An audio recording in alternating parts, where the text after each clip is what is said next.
तो आज हम इंजीनियरिंग मैकेनिक्स में बता रहे हैं। इतने दिनों से तो बताए थे कि सपोर्ट सिंपली सपोर्टेड देके, लेकिन अभी तक ये नहीं बताए थे कि त्रिभुज वाला लोड गोला वाला लोड कैसे बनता है, उसका प्रॉब्लम नहीं बताए थे।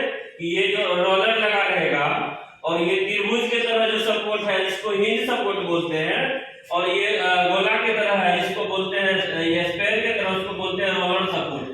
ये रोलर सपोर्ट है और ये हिंज सपोर्ट है। ये रोलर हिंज का कहानी कुछ अलग होता है और रोलर का कहानी कुछ अलग होता है। लेकिन इस पे जो लोड जो काम कर रहा है, तो उसके पहले जो लोड बताए थे उसी तरह का यहाँ पे भी लोड काम करता है। लेकिन एक लोड में झंझट ये दे दिया है हमको प्रॉब्लम कि ये तिरछा करके इंक्लाइन करके लोड दे दिया। अभी तक जितने भी बताए थे ना वर्टिकल लोड बताए थे, और ये क्या किया है इंक्लाइनेशन करके दे दिया। और यहाँ तो पहले भी बताए थे कि ये जो जलेबी के तरह जो मुड़ा हुआ है इस लोड को हम बोले थे यूडीएल लोड। ये यूडीएल है, ये तो कंफर्म होगा, जानकारी सभी के पास, इसमें का भी जानकारी होगा। लेकिन ये क्या वर्टिकल नहीं देके इसको इंक्लाइन करके दे दिया, तो उसको तो हम बाद में चेक करेंगे। सबसे पहले चेक क्या करेंगे, ये हिंज सपोर्ट और ये रोलर सपोर्ट का क्या काम है इस जगह पे। तो हिंज और रोलर, हिंज सपोर्ट के पास हम बोले थे कि हिंज सपोर्ट के पास दो रिएक्शन कंपोनेंट काम करता है, दो रिएक्शन सपोर्ट काम करता है, एक हॉरिजॉन्टल डायरेक्शन में और दूसरा वर्टिकल डायरेक्शन में। इसका जब हम फ्री बॉडी डायग्राम बनाएंगे, मतलब कि हिंज को हटा देंगे यहाँ से और इस रोलर को भी यहाँ से हटा देंगे, तो ये फ्री बॉडी डायग्राम में रोलर के पास एक ही वर्टिकल फोर्स काम करता है और हिंज सपोर्ट के पास दो काम करता है रिएक्शन सपोर्ट, एक वर्टिकल करता है और एक हॉरिजॉन्टल करता है। और रोलर के पास एक वर्टिकल ही करता है। ये एक ही वर्टिकल क्यों करता है, ये दोनों क्यों करता है, तो इसका जो है हम अगले क्लास में ये सपोर्ट जब बताएंगे तो उसमें समझाएंगे। लेकिन ये याद रखना है कि हिंज सपोर्ट और एक रोलर सपोर्ट, हिंज सपोर्ट के पास दो रिएक्शन सपोर्ट काम करता है, जो एक वर्टिकल डायरेक्शन में एक हॉरिजॉन्टल डायरेक्शन में। लेकिन ये रोलर के पास एक ही काम करता है। तो इसका हम फ्री बॉडी डायग्राम बनाते हैं। ये सॉल्यूशन करने से पहले इसका हम ये फ्री बॉडी डायग्राम बनाएंगे यहाँ से।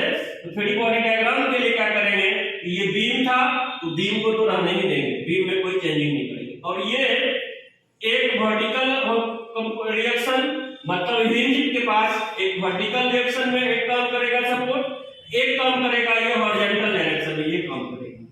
ये जो काम करेगा ये दोनों आपस में 90 डिग्री से होगा, ये वर्टिकल और ये हॉरिजॉन्टल आपस में 90 डिग्री से। तो हिंज सपोर्ट के पास दो रिएक्शन सपोर्ट रहता है, जो एक वर्टिकल डायरेक्शन में और एक हॉरिजॉन्टल डायरेक्शन में काम करता है। ये पॉइंट ए है और ये वर्टिकल काम कर रहा है, इसलिए इस फोर्स अननोन है, हमको पता नहीं है, इसलिए हम इसको लिख देते हैं आर ए भी का मतलब रिएक्शन ए पॉइंट का वो वर्टिकल कंपोनेंट, और इसका जो लिखेंगे वो आर ए ये एच दे देंगे। तो ये जो है मेरा हॉरिजॉन्टल डायरेक्शन। तो ये हिंज सपोर्ट को हम दो रिएक्शन कंपोनेंट में तोड़ दिए, एक हॉरिजॉन्टल डायरेक्शन में एक वर्टिकल डायरेक्शन में। अब हम यहाँ पे आते हैं, एक रोलर सपोर्ट है। हम बता दिए थे कि रोलर सपोर्ट के पास एक ही वर्टिकल डायरेक्शन में ये काम करता है, इसको हम मान लेते हैं यहाँ से आरबी। और इसके ऊपर में जो लोड काम कर रहा है, एक यूडीएल काम कर रहा है। तो ये यूडीएल इस तरह से यहाँ से ये, यहाँ से ये, हम यूडीएल दे देंगे यहाँ से ये यूडीएल। ये जो यूडीएल काम करता है वो 2 न्यूटन प्रति मीटर का, और यहाँ पे जो एक फोर्स काम कर रहा है वो इंक्लाइनेशन वो करता है कितने डिग्री से, 30 डिग्री से, और ये 10 न्यूटन का फोर्स। तो हम क्या किए यहाँ से, ये जो डिस्टेंस है वो भी 2 मीटर का है, और ये डिस्टेंस है ये भी 2 मीटर का, और ये जो डिस्टेंस है वो भी 2 मीटर का है। ये पॉइंट का नाम ए, ये पॉइंट मेरा बी था, ये पॉइंट सी था, ये पॉइंट डी। अब हम इस हिंज सपोर्ट को यहाँ रिएक्शन में कंपोनेंट में तोड़ दिए, रोलर को भी हम फ्री बॉडी डायग्राम में ये निकाल दिए। यहाँ से ये एक काम कर रहा सपोर्ट मेरा यहाँ से ये वर्टिकल डायरेक्शन में, और एक सपोर्ट यहाँ पे काम कर रहा हमको इसके लिए ये वर्टिकल में, और दूसरा काम कर रहा है यहाँ से किसके लिए, हॉरिजॉन्टल में। अब हम इस ये को देखेंगे। ये इंक्लिनेशन लोड है और ये यूडियल लोड है। इस यूडियल को पहले हम कन्वर्ट करेंगे कि ये 1 मीटर पे और 2 न्यूटन का काम कर रहा है, मतलब ये 2 मीटर का है ना, प्रत्येक 1 मीटर पे 2 न्यूटन काम करता है, तो बीम का लंबाई 2 मीटर का है यूडियल का, जितने दूरी पे काम कर रहा है। 1 मीटर पे 2 न्यूटन, तो 2 मीटर पे कितना होगा 4, वो 4 कहां शिफ्ट होगा, तो जितनी दूर यूडियल काम करता है उसके सेंटर पे काम करेगा। तो ये यूडियल 2 मीटर पे है, तो ये 4 मीटर का काम करेगा उसके सेंटर पे, तो यहां से ये डिस्टेंस जो हो जाएगा वो 1 मीटर, और यहां से ये भी डिस्टेंस कितना हो जाएगा, इधर से भी 1 मीटर, इधर से भी 1 मीटर और इधर से भी 1 मीटर, तो ये जो पॉइंट लोड होगा उसके सेंटर पे काम करेगा। तो यूडियल को भी कन्वर्ट कर दिए। अब हम चलेंगे तो ये सब ये करेंगे। इंक्लिनेशन फोर्स है, इसका 2 कंपोनेंट होगा, एक वर्टिकल डायरेक्शन में, एक हॉरिजॉन्टल डायरेक्शन में। तो वर्टिकल डायरेक्शन में तो ये होगा और हॉरिजॉन्टल डायरेक्शन में इसका ये होगा। हॉरिजॉन्टल डायरेक्शन में ये, वर्टिकल डायरेक्शन में ये, दोनों का डायरेक्शन ये अंदर की ओर इसलिए होगा, यहाँ जो इंक्लिनेशन फोर्स है इसका डायरेक्शन अंदर की ओर है, इसलिए इस कंपोनेंट का भी डायरेक्शन अंदर की ओर, इस कंपोनेंट का डायरेक्शन अंदर की ओर।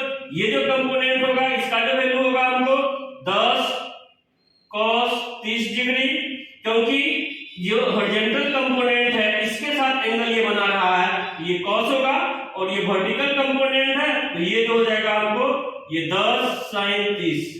अब हम इस फोर्स का कंपोनेंट भी तोड़ दिए, इस फोर्स को पॉइंट में भी कन्वर्ट कर दिए, इस हिंज सपोर्ट का भी रिएक्शन सपोर्ट दे दिए, ये रोलर सपोर्ट का भी दे दिया। अब हमको इसमें बोल रहा है क्या कि आप रिएक्शन सपोर्ट निकाल के दिखाइए। यहाँ रिएक्शन सपोर्ट में कौन कौन सा रिएक्शन में काम करता है, हॉरिजॉन्टल फोर्स काम करता है, एक ये वर्टिकल फोर्स काम करता है, एक ये फोर्स काम करता है। ये तीनों फोर्स के वैल्यू को हमको निकाल के दिखाना है। तो हम ये मानते हैं कि बीम अगर इक्विलिब्रियम कंडीशन में होगा, मान लेते हैं कि यहां से ये जो बीम है ये बीम इन इक्विलिब्रियम, तो इक्विलिब्रियम का ये 3 कंडीशन है, वो तीनों कंडीशन को फॉलो करना चाहिए। पहला कंडीशन क्या है कि समेशन ऑफ हॉरिजॉन्टल, सभी हॉरिजॉन्टल फोर्स का सम 0 के बराबर, समेशन ऑफ वर्टिकल ये भी 0 के, समेशन ऑफ वर्टिकल फोर्स ये भी 0 के बराबर, और समेशन ऑफ मोमेंट ये भी 0 के बराबर। अगर ये तीनों 0 के बराबर आ रहा है तो इसका मतलब ये बीम इक्विलिब्रियम कंडीशन में है। ये तीनों कंडीशन को यहाँ अप्लाई करके हम हॉरिजॉन्टल, वर्टिकल और ये वर्टिकल रिएक्शन कंपोनेंट निकालेंगे। तो सबसे पहले हम ये अप्लाई करते हैं कि summation of horizontal equal to 0। Summation of horizontal का मतलब इस बीम पे जितने भी हॉरिजॉन्टल फोर्स काम करता है वो सभी का सम अगर 0 के बराबर है तो हम बोल सकते हैं ये बीम किस कंडीशन में है, तो इक्विलिब्रियम कंडीशन में। जो फोर्स राइट साइड की ओर काम करता है उसको हम पॉजिटिव लेते हैं, और जो फोर्स लेफ्ट साइड काम करता है उसको हम नेगेटिव लेते हैं। इस हॉरिजॉन्टल डायरेक्शन में ये लेफ्ट डायरेक्शन में और ये राइट डायरेक्शन में, राइट डायरेक्शन में काम करेगा, राइट डायरेक्शन में काम करेगा पॉजिटिव, लेफ्ट डायरेक्शन में काम करेगा तो नेगेटिव। तो राइट डायरेक्शन में हमको कौन सा हॉरिजॉन्टल काम कर रहा है, RAH, मतलब रिएक्शन हॉरिजॉन्टल डायरेक्शन में, तो ये यहां से RAH पॉजिटिव होगा, और ये जो है हमको लेफ्ट डायरेक्शन में काम करता है, इसलिए ये जो होगा हमको नेगेटिव होगा। 10 cos 30 इक्वल टू 0, तो RAH मतलब हॉरिजॉन्टल डायरेक्शन में इसका जो रिएक्शन कंपोनेंट काम करेगा वो उसका वैल्यू हो जाएगा हमको 10 cos 30 equal to 10 into cos 30 का वैल्यू होगा जो वो √3/2, इसका मतलब ये जो हो जाएगा 5√3 न्यूटन का, ये हॉरिजॉन्टल डायरेक्शन में हमको काम करेगा RAH। हमको यहां से RAH जो है वो मालूम हो जाएगा 5√3 न्यूटन, ये एक वैल्यू आ गया, यानी ये रिएक्शन हॉरिजॉन्टल डायरेक्शन का हमको मालूम हो गया। अब हम वर्टिकल डायरेक्शन का निकालेंगे। Summation of vertical equal to 0, जो फोर्स अपवर्ड काम करता है उसको पॉजिटिव लेंगे, और जो फोर्स डाउनवर्ड काम करता है उसको नेगेटिव लेंगे। यहाँ पे ये रिएक्शन और ये रिएक्शन कंपोनेंट ऊपर की ओर अपवर्ड काम करता है तो उसको हम पॉजिटिव लेंगे, लेकिन ये नीचे की ओर, ये भी नीचे की ओर, तो उसको हम नेगेटिव लेंगे। यहां पे हम लिखेंगे R A B plus R B minus, ये नीचे की ओर काम करेगा तो कितना होगा, यहां से 4 न्यूटन, ये भी नीचे की ओर काम करेगा तो माइनस 10 साइन ये 30 इक्वल टू 0। तो यहां से R A B plus R B बराबर के इस साइड अगर कर देते हैं ये, तो यहां से कितना हो जाएगा, इस पॉइंट से बराबर के इस साइड अगर कर देते हैं इस इक्वेशन में, तो यहां पे ये 4 प्लस में प्लस 10 ये साइन ये 30, तो यहां से लिख सकते हैं R A B plus R B बराबर ये हो जाएगा, यानी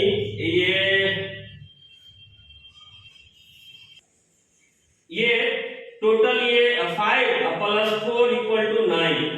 एक यहां पे हमको एक इक्वेशन ये आ गया, ये R A B plus R B equal to 9। इसमें 2 अननोन है, इसीलिए इसका सॉल्यूशन यहां से संभव नहीं है। तो 2 कंडीशन तो हम लगा दिए, एक हॉरिजॉन्टल इक्वल टू 0, ये वर्टिकल इक्वल टू 0। अब तीसरा कंडीशन को हम लगाएंगे। तीसरा कंडीशन क्या लगाएंगे कि मोमेंट हम निकालेंगे, या तो ए के अबाउट निकालेंगे या तो बी के अबाउट निकालेंगे। अगर हम ए के अबाउट मोमेंट निकालते हैं तो ए के अबाउट जब मोमेंट निकालते हैं, इस पे टोटल कितना फोर्स काम कर रहा है, एक फोर्स ये, एक फोर्स ये, एक फोर्स ये, एक फोर्स ये, एक फोर्स ये, एक फोर्स ये, 1 2 3 4 5 6, यानी 6 फोर्स काम कर रहा है। तो इस जगह पे हम क्या करेंगे, इसके अबाउट जब मोमेंट निकालेंगे तो याद रखना है, जिस पॉइंट का अगर हम मोमेंट निकालते हैं उसी पॉइंट पे अगर कोई फोर्स इन कर रहा है या वहां से आउट हो रहा है, तो उसको कंसीडर करते हुए तो उस पॉइंट के अबाउट उस फोर्स की वजह से मोमेंट डेवलप नहीं होगा। जैसे मान लेते हैं ए के अबाउट अगर हम मोमेंट निकालते हैं तो ये पॉइंट इन कर रहा है, ए को कंसीडर कर रहा है, ये डायरेक्शन में ये कंसीडर कर रहा है, इसलिए ए पॉइंट पे इस फोर्स की वजह से मोमेंट मेरा डेवलप नहीं होगा। अब ये देते हैं ये आर ए बी, ये भी इस ए पॉइंट को कंसीडर कर रहा है, इसीलिए इसके अबाउट भी नहीं होगा। यानी जिसके अबाउट हम मोमेंट निकालते हैं, लाइन ऑफ एक्शन अगर फोर्स उसको कंसीडर कर रहा हो तो उसके वजह से मोमेंट डेवलप नहीं होगा। एक इसके वजह से भी ए पे नहीं, इसके वजह से भी ए पे नहीं, लेकिन ये फोर्स का लाइन ऑफ एक्शन ए को कंसीडर नहीं कर रहा है तो इसके वजह से मोमेंट डेवलप होगा। लेकिन ये फोर्स का लाइन ऑफ एक्शन क्या कर रहा है, ए को कंसीडर कर रहा है, इसलिए इसके वजह से भी मोमेंट डेवलप नहीं होगा। ये फोर्स का लाइन ऑफ एक्शन ए को कंसीडर नहीं कर रहा है, इसके वजह से ए पे मोमेंट डेवलप होगा। ये लाइन ऑफ एक्शन ए को कंसीडर नहीं कर रहा, इसके वजह से मोमेंट डेवलप होगा। इसीलिए ए पॉइंट का जब मोमेंट निकालेंगे तो इस फोर्स की वजह से, इस फोर्स की वजह से, इस फोर्स की वजह से ए पॉइंट पे मोमेंट डेवलप होगा, लेकिन इस फोर्स की वजह से, इस फोर्स की वजह से, इस फोर्स की वजह से ए पे मोमेंट डेवलप इसलिए नहीं होगा क्योंकि जिस पॉइंट पे मोमेंट निकालते हैं उसी पॉइंट पे लाइन ऑफ एक्शन इस फोर्स का काम कर रहा है, इसीलिए इस फोर्स की वजह से इस ए पॉइंट पे मोमेंट डेवलप नहीं होता है। तो इसीलिए हमको एक वैल्यू तो मालूम हो गया, एक इक्वेशन के फॉर्म में आ गया। 2 अननोन है, यहां से सॉल्यूशन संभव नहीं है, तो तीसरा कंडीशन लगाएंगे, ए पॉइंट का मोमेंट निकालेंगे तो वहां से इसका सॉल्यूशन हमको मिलेगा। यूज करो जी। अब हम क्या करेंगे, ए के अबाउट मोमेंट लेंगे, यहां पे लिखेंगे summation of M A equal to 0। तो यहां पे हमको मोमेंट लेंगे clockwise, anti clockwise, positive, negative जो भी लेते हैं, या तो वो मेंशन करना है और नहीं तो इसी के साइन को कन्वेंशन कर लेना है। अपवर्ड फोर्स को पॉजिटिव ले लेना है और डाउनवर्ड फोर्स को नेगेटिव ले लेना है, और तो भी वो हमको मेजरमेंट मोमेंट हो जाएगा। तो ए पर का मोमेंट लेते हैं, ए पर का मोमेंट लेते हैं, तो ये फोर्स की वजह से मोमेंट, इस फोर्स की वजह से मोमेंट, इस फोर्स की वजह से मोमेंट, ए पर का लेंगे, इसका अंतिम फोर्स से शुरू करेंगे। अंतिम पे कितना फोर्स काम कर रहा है, आरबी, जो ऊपर की ओर काम कर रहा है, यहां से लिख देंगे ये आरबी फोर्स इनटू जिस पॉइंट का मोमेंट लेते हैं वहां तक का डिस्टेंस को मल्टीप्लाई करेंगे, फोर्स इनटू डिस्टेंस, तो ये 2 मीटर, ये 2 मीटर, ये 2 मीटर, तो ये कितना हो जाएगा, ये 6 मीटर। जब इसके बाद हम आगे बढ़ते हैं, ये पॉइंट लोड है तो डाउनवर्ड काम करता है, माइनस लेते हैं 4, यहां से ए तक का डिस्टेंस, तो ये 1 मीटर, ये 2 मीटर, ये 2 मीटर, तो हो जाएगा यहां से into 5। फिर इसके बाद हम आगे बढ़ रहे हैं, इसके वजह से मोमेंट डेवलप होगा, तो यहां पे माइनस, ये -10 sin ये 30 इनटू, और ये जो डिस्टेंस होगा यहां से ए तक का वो 2 मीटर का होगा, ये 2 मीटर का होगा, इक्वल टू 0।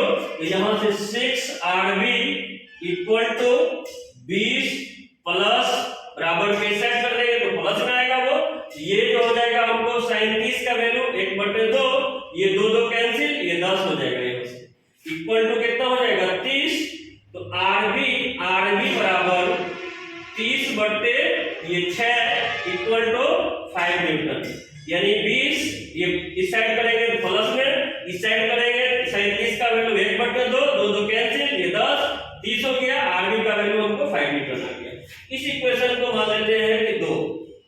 अब Rb का वैल्यू इक्वेशन 1 में पुट कर देते हैं यहां से, कि putting value of Rb in equation first, तो ये Rab प्लस Rb का वैल्यू कितना आया 5 न्यूटन इक्वल टू 9।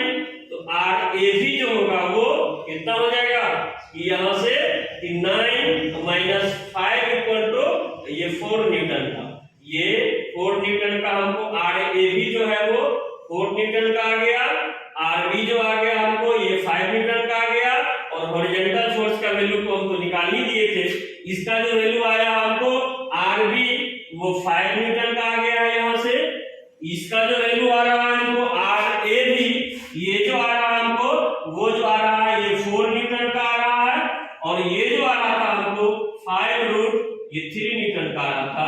तो ये हिंज सपोर्ट और रोलर सपोर्ट दिया रहेगा, उसमें ये नहीं लेना है कि टेंशन कि हिंज में क्या होगा, तो हिंज में 2 रिएक्शन कंपोनेंट काम करता है, जो एक वर्टिकल डायरेक्शन में, एक हॉरिजॉन्टल डायरेक्शन में, ये दोनों रिएक्शन कंपोनेंट के बीच का जो एंगल होगा वो 90 डिग्री पे काम करेगा, और ये रोलर सपोर्ट है तो यहाँ पे एक वर्टिकल कंपोनेंट काम करेगा, और इसके साथ साथ इसको मेजरमेंट करके निकाल देते हैं।